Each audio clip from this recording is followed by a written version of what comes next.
Surat crime બ્રાન્ચે Surat Uttarayan વિસ્તારમાં થયેલી ઘરફોડ ચોરીના ગુનાનો ભેદ ઉકેલી કાઢ્યો છે। સુરતમાં ક્રાઇમ બ્રાન્ચે ઘરફોડ ચોરીના આરોપી કિશોર વિઠ્ઠલ માંગુકિયાને ચોરીના મુદ્દામાલ સાથે ઝડપી પાડ્યો છે।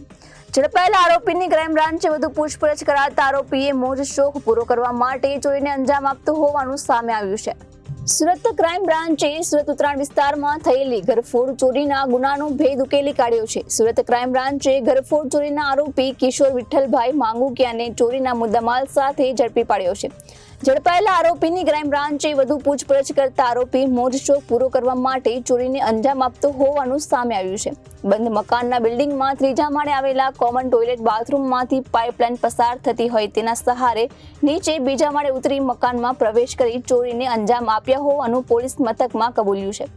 ક્રાઇમ બ્રાન્ચે ઉત્તરાયણ પોલીસ સ્ટેશનમાં નોંધાયેલ ચોરીના ગુનાના અનુસંધાને આરોપીનો કબજો ઉત્તરાયણ પોલીસને સોંપવાની તજવીજ હાથ ધરી છે। સુરતના ક્રાઇમ બ્રાન્ચે 3 લાખના મુદ્દામાલ સાથે ઘરફોડ ચોરીના આરોપીને ઝડપી પાડ્યો છે।